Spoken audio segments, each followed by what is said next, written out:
Your soul is so wise. Always trust that little voice. We tend to neglect it a lot. But when we truly connect, we all have the power of intuition. You carry your own power.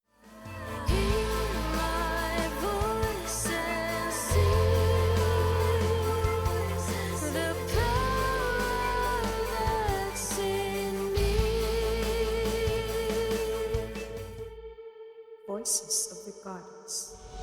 Welcome back to another episode of Voices of the Goddess, where brilliant women come to take a break from their successful and sometimes overwhelming lives to level up, live free, and create abundance. If your hectic life has you feeling a bit lost, if you're building your career, brand, or business, or if you simply want to get the most out of life, this podcast is for you.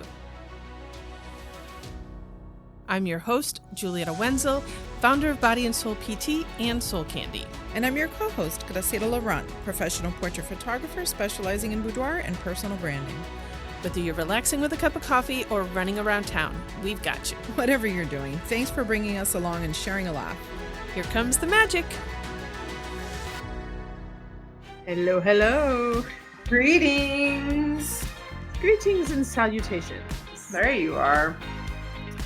Where does that come from?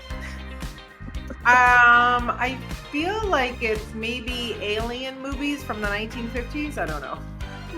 Could be.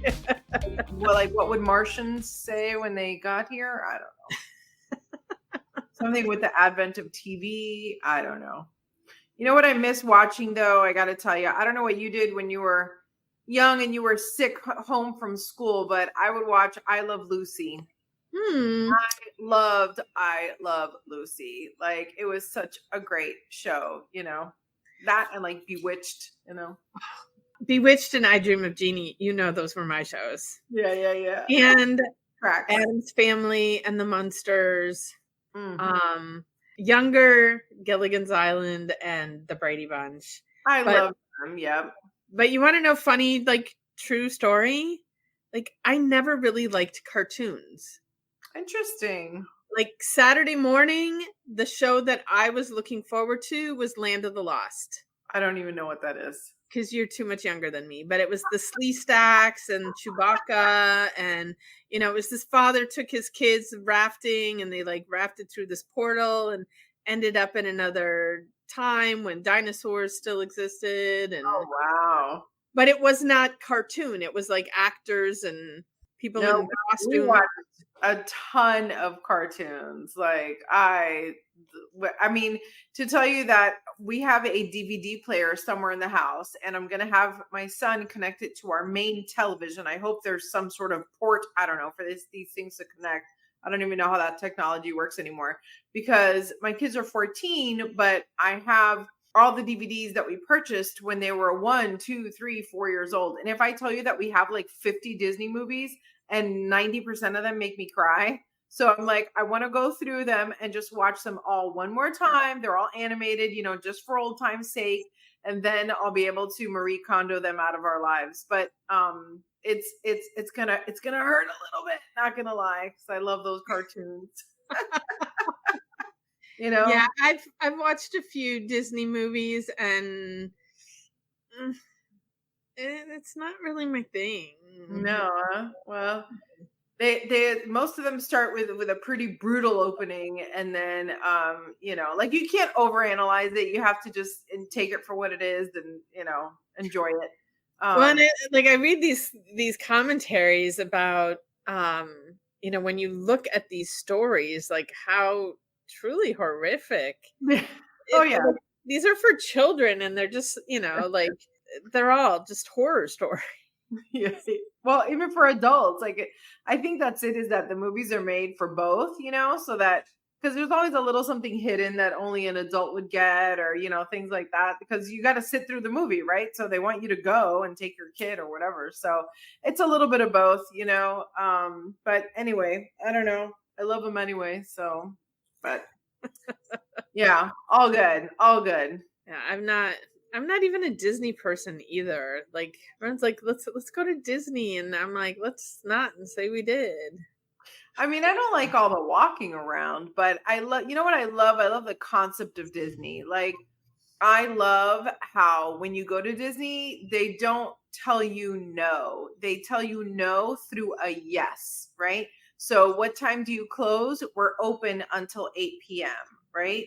And, I've told you there's a garbage can every 10 feet. There's someone around every corner to answer your question. Like it's how I think it should be, and I want to say Walt Disney said something like, I can't remember what the exact phrase was, but it was something like, when you're in here, I want you to forget about out there. You know what I mean? Like, this is like, we're going to make this like a fantasy world. So like, don't even refer to the outside world. We're just it's only going to live in here.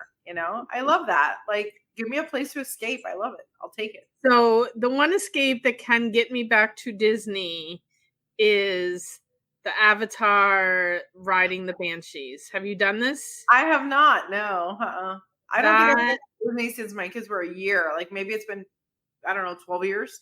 Okay. So yeah, it's been a while, but we got very lucky. I met my brother and his family up there. Like, I think we went in September, and the Avatar stuff had just opened up in May, and there were people like waiting in line like 3 and 4 hours to go on this ride. But somehow, like, we timed it just right. Our wait was like an hour and a half, but this thing is so, like, you literally feel like you're riding the Banshee. Wow. I was like, I am transported to, it was, most I of am in Pandora with my people, and just leave me here forever. That's amazing. Most of those type of rides make me want to throw up anyway. So yeah, I forget about that. Like, you don't like roller coasters and stuff, do you? I mean, I like them. Okay, I'll do everything once, but generally, like, I'm not an addict for sure. Bless you, bless you. All right, shall we bring on our guest? Hello, welcome to the show, Dee. Hi, ladies. I'm so happy to be here. Thank you for having me. We are excited you're here, and super excited because, to let our audience know, like, we had a last minute cancellation, and my girl here like just stepped up and said, yes, I got you guys. I am available for you. So we appreciate that so much. And we'd love for you to take a moment to introduce yourself to our audience. Tell them a little bit about who you are, what you do, and what keeps you passionate about what you do. So my name is Dee Clark. I mean, it's a longer name because I'm a Latina. So I have like 2 names, like, our parents love the 2 names just because our grandma, and then like the other grandma is going to get mad. So like, just to make it very short, I just decided to just keep it very simple, D, for everyone. And so I am the founder of My Stellar Compass. I am a holistic practitioner.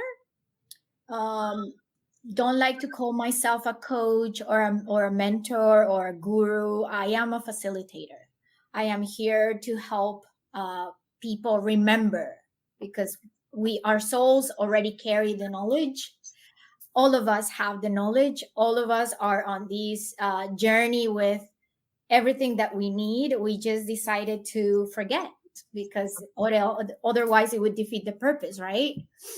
And so I am here to help those who want to remember, those who are ready to just connect with their soul and go on this journey of navigation through astrology and herbalism.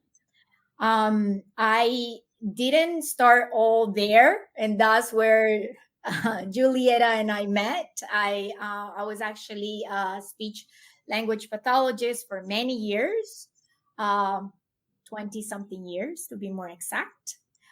And I loved it. Don't get me wrong. It was definitely my passion. I still do some of it. But I started feeling very connected to that other realm, to that spiritual realm. I always had that mystical side of me ever since I was little. My mom, which was a blessing, I had, even though I grew up in a very traditional Latino family, a Colombian family, my mom, and religious, my mom never cut that part of me, never castrated me being so esoteric, mystical.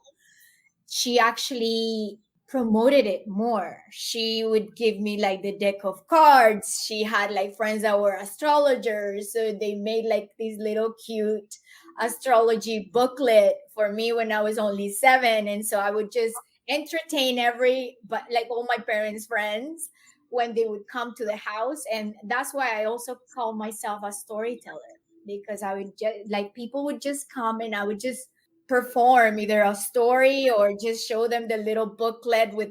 And I always was very fascinated with astrology. I was that friend who was always asking, what's your sign, who are you dating, what's his sign? Oh my god, like I don't know, maybe you guys are not compatible. Oh, Oh, that's tricky, that's gonna be. So I was always that. Then I went into these very clinical, very rational uh, world, and I think that was needed also for me to learn and remember a lot of things about my own journey, right?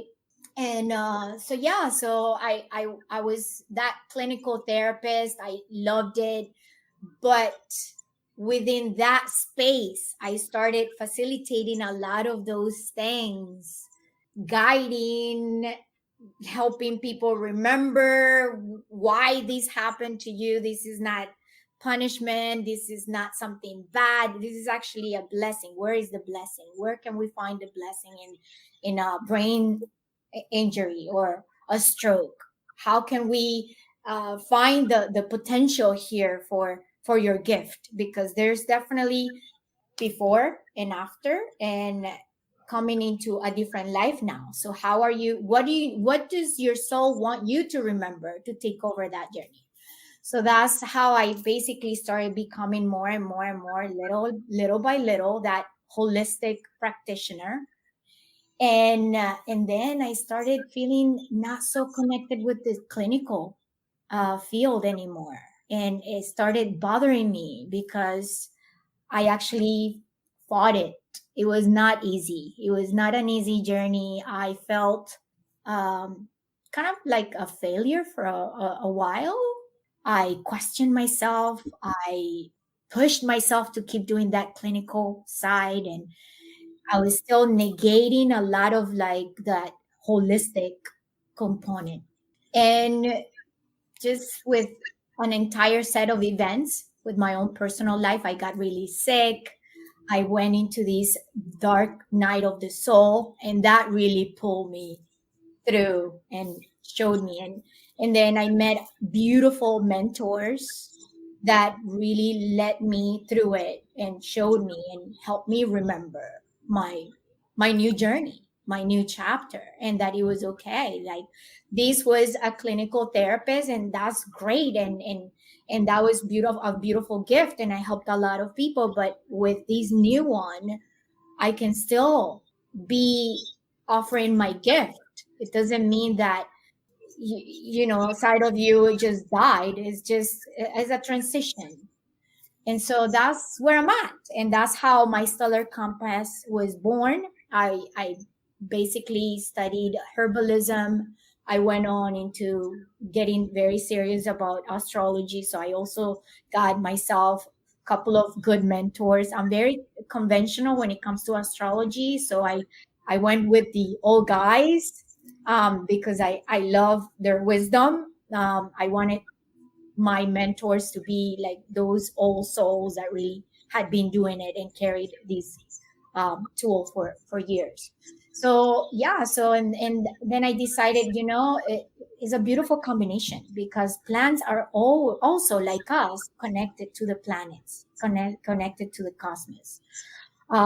Even medicine, traditional medicine, comes from that, comes from the tribal connection, the shamanism of connecting plants with the planets, with the moon cycle, to be able to facilitate, to support, to guide other people who needed it in the space, right? For either body, mind, or emotional type of condition. So that's what I've been doing. I've been facilitating. Like I said, I don't like to call myself a coach or a mentor. That's giving myself way too much responsibility. I like to give the responsibility to those who work with me, because and that's why I call it my stellar compass, because it is your compass. You remember your story, the characters, the lessons, your gifts, and then you own it. You own your compass and you navigate through it, through life, with more ease. Once you own that, you no longer have to feel like a victim of situations or events. I think that's super, super, like the most powerful tool there is for people to get out of their victimhood and start realizing that they've created the life that they have. Like, you can keep pointing fingers and blaming people for stuff, but until you realize that you actually created that, that's the moment when you can take your power and take the control over your life. If I mean, there is no such thing truly as control, but to claim your power, you have to recognize that you have created your life, whatever that is. And if you've created that, you have the power to create something different if you don't like what you have. Exactly. That's why we have free will. And we always have that choice to either stay where we're at in that victimhood, or own and take radical responsibility, radical acceptance, radical forgiveness to, oh, okay, this is happening for me, not to me. How do For I me. go about it? Like, is empowering. Absolutely. And astrology, like, I've never gone to the extreme that I need to know this and understand this to help other people with it, but it is so fascinating to me how it's one of these things that has stood the test of time. I mean, astrology has existed forever. Going to Egypt and seeing the astrology signs painted on the ceilings of these ancient temples is like, wow, this stuff has been here forever. That is so cool. We're talking about Sumerian times. We're talking about Babylonian, like and it's being used by different civilizations, and they didn't even know each other. So how powerful. Yeah. And it's so precise. It doesn't, every time I get so, it's such a confirmation. It's such a powerful tool, because even when I'm just talking to a friend about it, about events that are happening, like personal events, like, yeah. For example, this past weekend, I went to a beautiful permaculture convergence in Central Florida.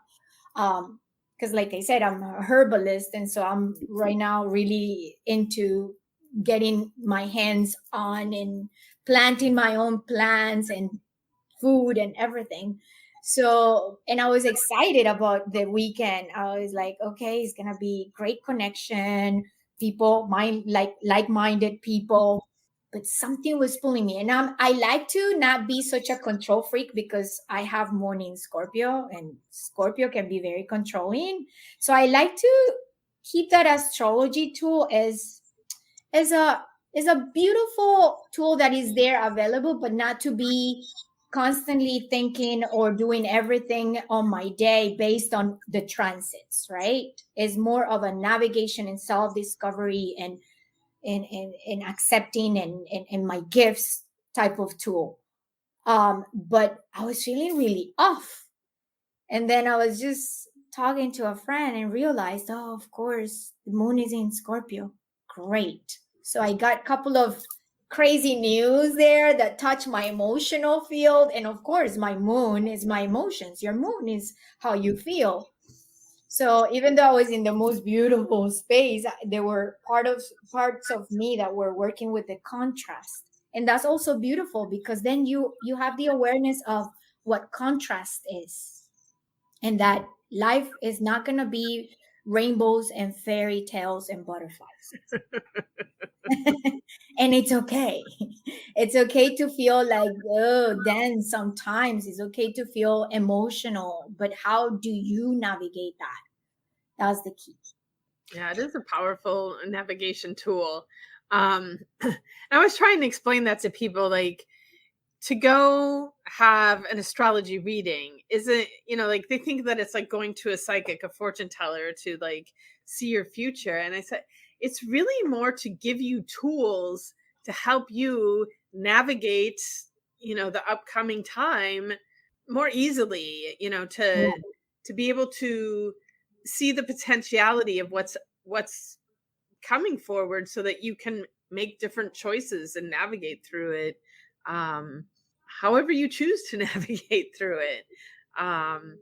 Yeah, It's interesting because exactly like you're saying, most people, when you think about astrology, but it's because it's being sold mainly under the horoscope and the prediction space. So everyone or most people are going to gravitate towards that, and that's what I like to educate a lot. So that's what I always tell everyone who come to me for the first time and they think that is about prediction and when am I going to find my soulmate and when is he going to arrive, or when am I going to find that job. I always tell them this is more, or at least my approach, because yes, astrology has different ways to interpret it. Different, like so many, is a vast type of, is so expansive that there are even different types of astrology. Like there's very Vedic astrology, Chinese astrology, then the Western astrology. So, and within the Western, there is evolutionary astrology. There are so many different. So how do you approach it is basically more based on your style, and the people that are gonna come to me, they're gonna resonate. They need the message to be delivered that way. So I give it as not that predictive tool, but is exactly what you're saying, Julieta, is a tool for, oh, this is why I feel the way I feel, because my moon is in Aries. So I can be very impulsive. I want to be the first one. I want to be recognized. Or, oh, my rising is, oh, I see my rising is in Libra. So that's why I'm very family oriented. And I wanted to, so all these things, Capricorn. So is this very empowering thing of, oh, now I know why I am the way I am. And it doesn't mean that you cannot change yourself. Oh, that's the way I am, and you, everybody has to accept me. But how do I make, because like I was saying earlier, is a contrast, is light and darkness. So every aspect of astrology, like every aspect on this planet, is gonna be either balanced or unbalanced. So you can either take that Libra rising, the good parts of it, or try to balance between the dark sides and the light sides, and bring a positive ripple effect to the collective. So it's not only individual, it's an individual tool and it's powerful, but when we're creating this ownership, when we are able to navigate with more compassion, when we are able to understand better, I do something called family constellation in astrology. oh, So when you're able to recognize that your daughter or your nephew or your cousin or your husband or your mother-in-law, they're the way they are because they're in your chart representing this particular story that you need to live. How do you integrate that instead of fighting it, instead of rejecting it, instead of saying, oh, my mother-in-law is just terrible, or my partner is a toxic narcissist? Well, you picked those traits. He's just showing you what you created the script for that person because he's the character of your story. So how powerful is that? So when you have that, it's like, oh, I'm no longer able to say, oh, I'm this way because my mom dropped me, and her mom dropped her. Like there's a song that actually says that. It's just the birth of responsibility is one of my favorite songs. But you know, is that type of self-awareness that we all need. I think it's still needed right now that we're shifting so much and we're in this uh, conscious awareness. But how do we put it together to be cohesive, right? So I'm curious, what is a book that you would recommend? Like maybe a beginner's book, or like your be all end all book, or the book that really can like open someone to the path, or what do you think would be a must have book to just kind of know a little bit? Well, in terms of what I do, my favorite book that I actually recommend to all my clients is not even about astrology, because astrology is just one of the tools, right? But my favorite book that I love to recommend to everyone is called Radical Forgiveness. Colin Tippin. Colin Tippin. And it's just such a powerful tool because exactly is talking about how you recognize you are the creator. And this is not even talking about astrology. The book doesn't mention anything about astrology. It talks about the journey and how it's giving you all the responsibility of, oh, this is why the dynamic in your relationship is the way it is. So what's your part in it? Why is this lesson coming through? How do I integrate that? So that was one of the most powerful books when I was going through the dark night of the soul, when I was integrating everything I was learning, and when I was putting together all the pieces of the puzzle for my stellar compass. I stumbled upon this amazing book, and I just couldn't get enough. And every time I go back, because it has also activities, it has exercises to go through, like worksheets, accountability worksheets, which I love. I think Graciela really don't you always say you love like a workbook? And I know. although I start freaking out that I'm going to write in a book, so I usually don't write in the book. I usually write on a piece of paper to the side so I can reuse the book. But that's really cool. That's good. I love books that give action steps. That's important. No, that's an amazing book. In fact, always have recommended it to all my clients. And I keep a copy. So I share like these PDF with them every time. Nice. And I think like forgiveness is something that, people often see it as like you are giving the person that you're forgiving like a get out of jail free card. And people are like, no, what they did was so wrong. I can never forgive them. And I said, your forgiving of them does not make what they did right. It has nothing to do with them. It has everything. It has to do with setting yourself free, because as long as you don't forgive them, you are their prisoner. That's it. And it's a hard pill for some people to swallow, but like if you really want to heal yourself and move forward, you're gonna have to forgive people. And like I said, it doesn't mean what they did was right. It doesn't mean that it wasn't wrong. It just means that it no longer holds you prisoner and you get to be free and move forward. That's it. Yeah.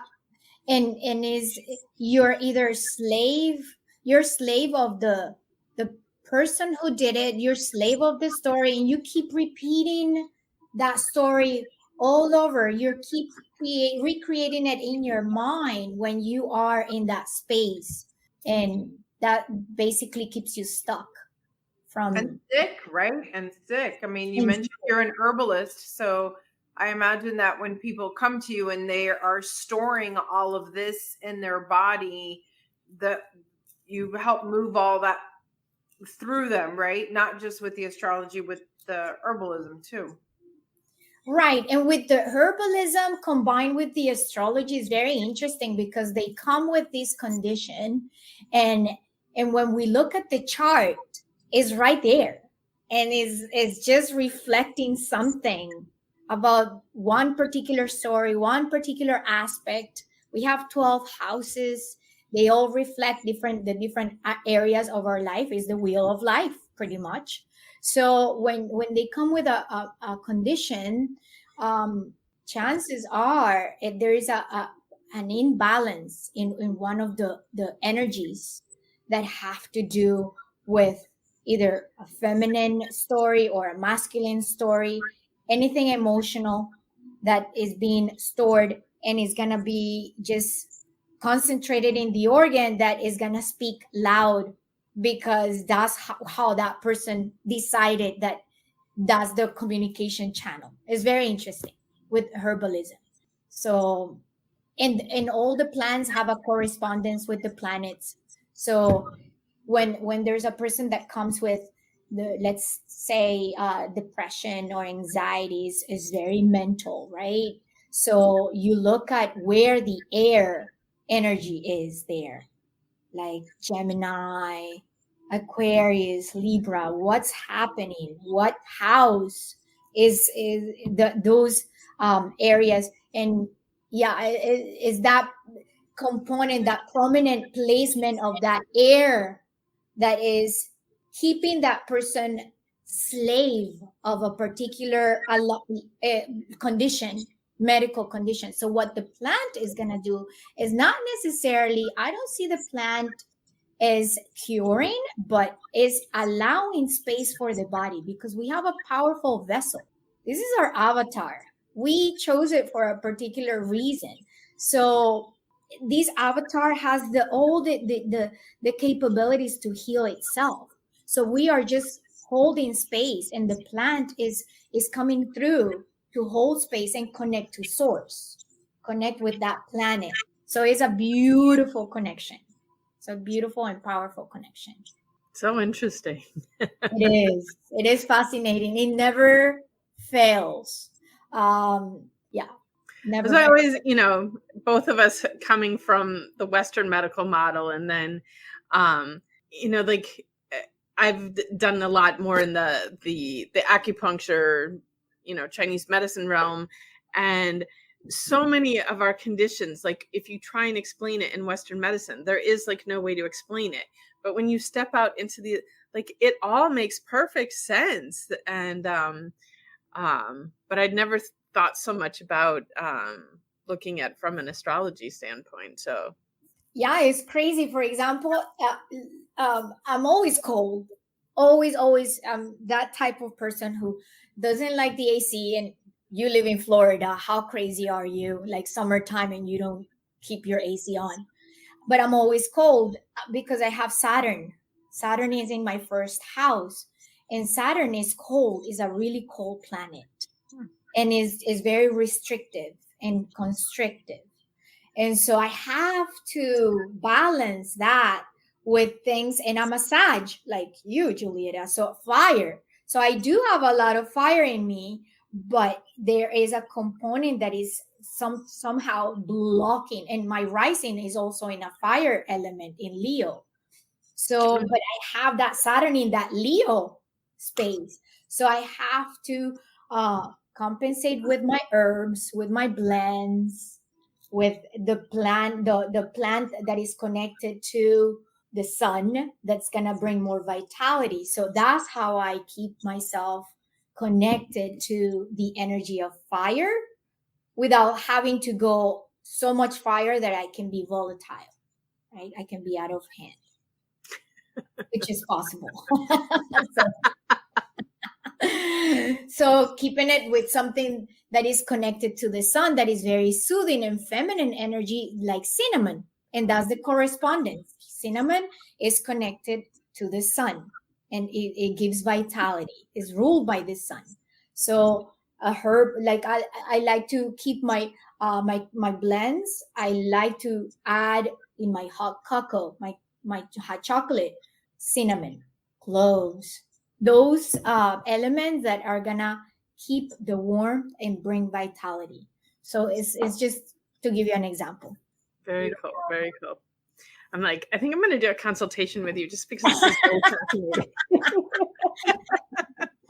So, but we're running out of time here. I'm wondering if you have one little last golden nugget of wisdom to share with our audience. Your soul is so wise.